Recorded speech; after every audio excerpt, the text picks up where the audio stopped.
Hello, this is Tyler with TJX Survival. This is going to be a quick review of Goal Zero products. I've got the Nomad 20, the Sherpa, and the Guide 10 Plus.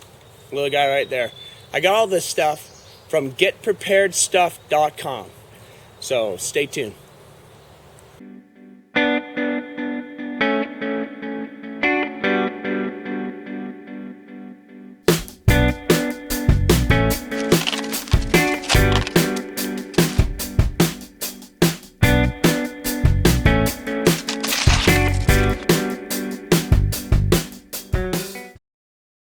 Alright, so I've done a lot of videos with a lot of different YouTube channels. Some of them are Late Boy Scout, Crockett 20, Blade HQ, a couple of different channels. And whenever we go out, we've got a lot of camera equipment, and it's really hard to either carry a boat ton of batteries or keep the equipment running without some sort of a power supply. So what I did is a friend of mine that runs getpreparedstuff.com hooked me up with this kit.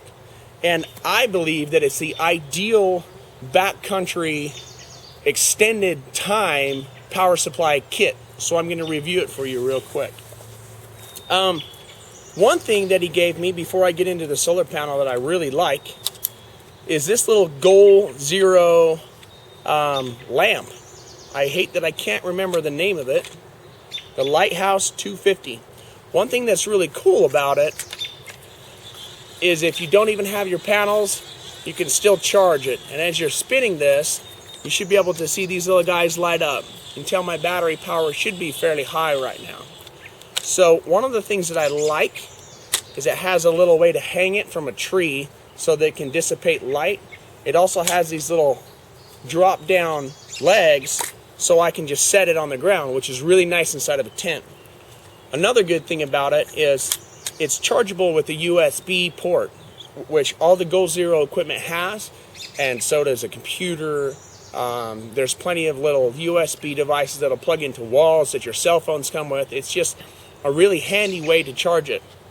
Plus, I can also charge my phone off of this device in the actual USB port itself. Okay, there's an in and an out USB port. So down here on the bottom, it's got the out USB port. One interesting thing they have is this little red button on top that gives you a blinking light on the very top of it, kind of like an emergency airplane notifier or something.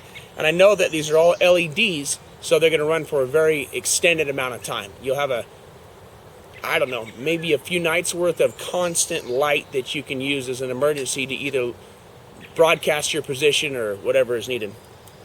Another feature that it has is if I turn my dial to the right, it turns on both the front and the back reflective LED. If I turn it to the left, it only turns on the front. Okay, that's very nice.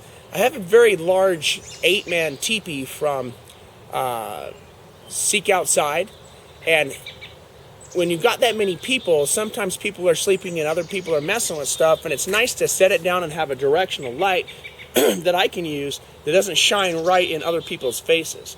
The other thing too is with that one direction light, I'm using half of the electricity that I normally would be. So anyway, that's the little Lighthouse 250, which is what I use for my camping lighting needs when I'm in the backcountry. Shut that off. Okay, so the primary setup I have right here is the Goal Zero 20 or 20 Nomad 20 or 20 watt, backed up with this Goal Zero Sherpa 50. Now the Sherpa 50 is basically a battery tending battery. I can plug it in when I get home to have it fully charged before I leave, or I can plug it directly into this output here, or I'm sorry, output into the input port, so that the panel itself will recharge the battery device. This is nice because I can either leave it on my backpack while I'm hiking or leave it on the outside of my tent once I've set up a location and gone off filming, so that this is recharging while I'm out filming. That way I can come back, plug my cell phone into it, my laptop, my cameras, whatever I need, my ham radios. That's a major one for me, is having the ability to have communications indefinitely in the form of ham radio. So I can plug that in Now, if I want, I can plug my ham radio and the Goal Zero Sherpa in, and they can both be charging from the sunlight. Then when it gets dark, I can plug the same devices just into the battery pack and basically get electricity trickle charging 24 hours a day.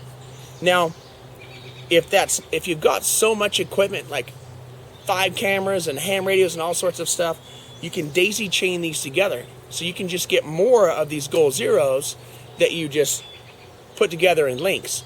If you're going to have more equipment, you might be on a rafting trip where you've got the ability to carry a lot of stuff, or using horses or whatever. You can carry as many of these as you need to fulfill your power requirements. Now, one thing that's really cool about this little guy is it has a light on it. Okay, so I can use just the light on the device all by itself. That helps me figure out what's going on with these other things. It can run a laptop. It can run a 12-volt output. You just switch from laptop 12-volt on or off, so that you run electricity to these ports or you don't run electricity to the ports. When you push the power button on, it's got a little bar chart that'll tell you how much electricity is in the device. I've charged cell phones and ham radios on it for 2 or 3 days straight and never dropped it below about 60%. So it actually has a very substantially large amount of power. I don't know how many watts. I'd have to Google all that fun stuff. It is written on the back, since I have no claim to being any kind of an electrical expert, I'll let you Google that under the Sherpa 50. One other thing that you can do is there's an extra device that attaches to the side of this that gives you a 115 volt outlet to plug stuff in. If you can not use that, it's best, because it takes electricity to convert from direct current to alternating current, and then your cord, for instance, with a laptop, turns it back into direct current, so you're losing all of this power doing all that translating. So it's ideal to run it off of a 12 volt or to run it off of one of the plugs that directly connects. Now there's a kit that comes with it, and it gives you this little plug right here. This is a 12 volt plug that you can plug into that little 12 volt outlet, and I like to call it Army Stupid because it's green and a specific shape. It won't fit in the wrong hole. So you just flip that switch over to 12 volt, and then I would plug this device into my 12 volt extension to run my ham radio. That runs straight from a direct current DC to DC, so I don't have very much power loss compared to the conversion from DC to AC to DC. So this device is how I charge up my ham radios. Another thing that you can use, some of the other stuff that I use when I'm out hiking are my backup batteries for my ham radio, which have AA batteries. I have headlamps that use AA batteries. Some of the Phoenix headlamps I got from Blade HQ use AA batteries. And my GPS device use AA batteries. It's really nice to always have a power supply for your GPS because they are incredibly power hungry. Even if you turn them on, find your location and shut it off, it uses up a lot of electricity. So another little device that I have is this little Guide 10 Plus. Now this Guide 10 Plus doesn't have an internal battery like the Sherpa does. Let me shut that off.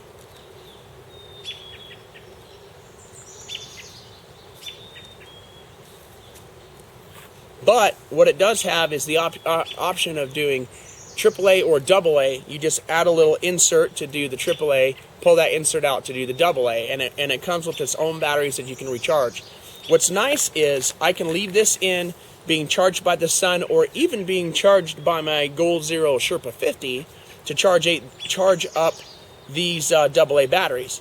And then if I have enough batteries, I can be running my GPS, running my ham radio, running my headlamp until all those batteries are dead. And in the meantime, these can be recharging either from my battery or from my solar panel itself. And then I just swap them out so I have consistent power when I'm out in the mountains.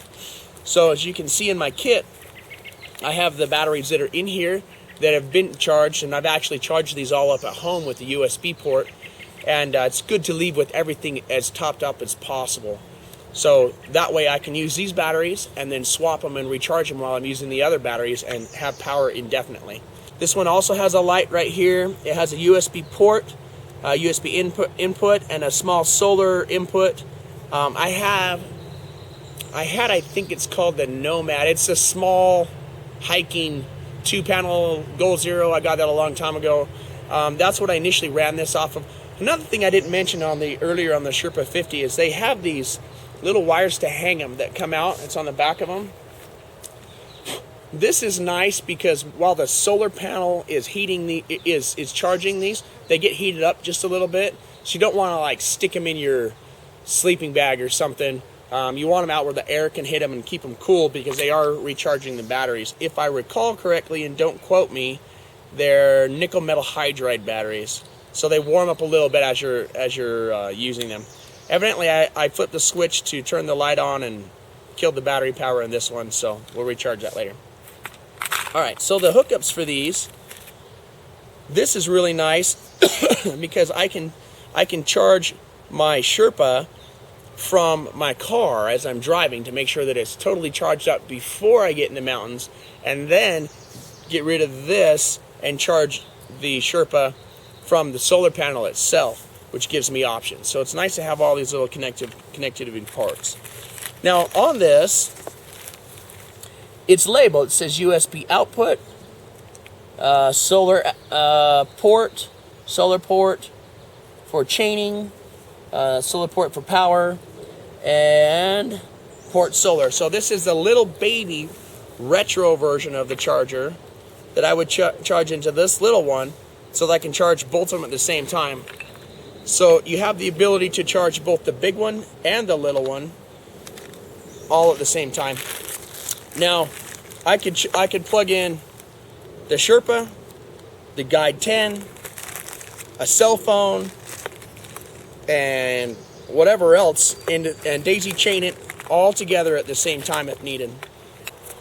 This little bag, I'm not sure whether it is you buy it separately or not, but it has a lot of these little attachments. It gives you the voltage, and basically you plug your cable into it to convert so that you can run a laptop, I don't know, PDAs if people still have those, whatever type of device that you want. So there's all sorts of conversion stuff, and you can just plug those in while you're using the device so that it can trickle charge. It is directional. You can hook your devices straight up to the Goal Zero panel itself, and it won't reverse trickle charge, meaning it won't suck your battery dry when the panel is not in the sunlight. It has a diode or whatever it is that makes it directional. Don't quote me on that one again.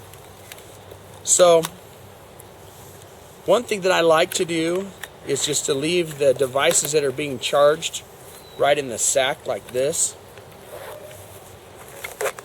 I'm kind of in the shade right now, so obviously it's not going to be charging, but both of those devices are plugged in.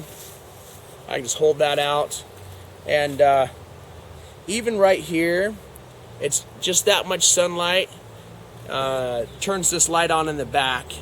There's a little LED right here that you can see on the back of that turns on when the sunlight is gathering enough that it can charge it up. So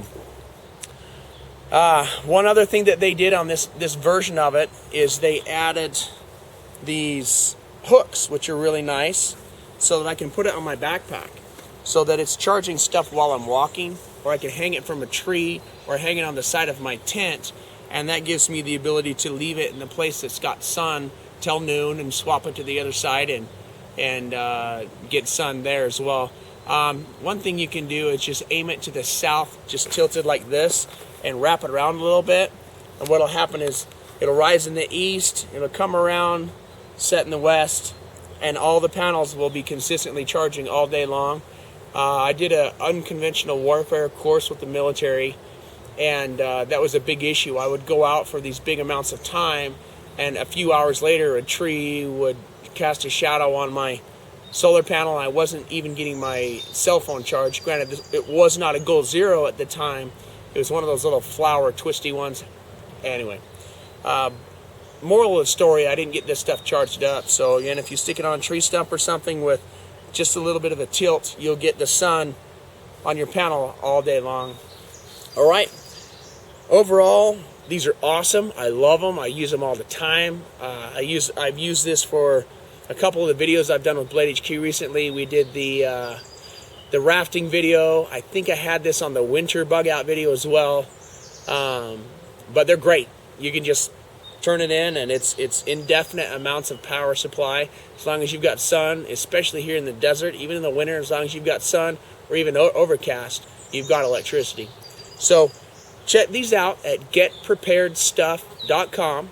It's got a lot of other really phenomenal long-term bug out, long-term survival related equipment. You can go to his website and buy everything that you need to pack your stuff up, move to the desert, and stay there the rest of your life. So should you choose to do that, that's the place to check it out. Again, it's getpreparedstuff.com, and thank you for watching TJack Survival.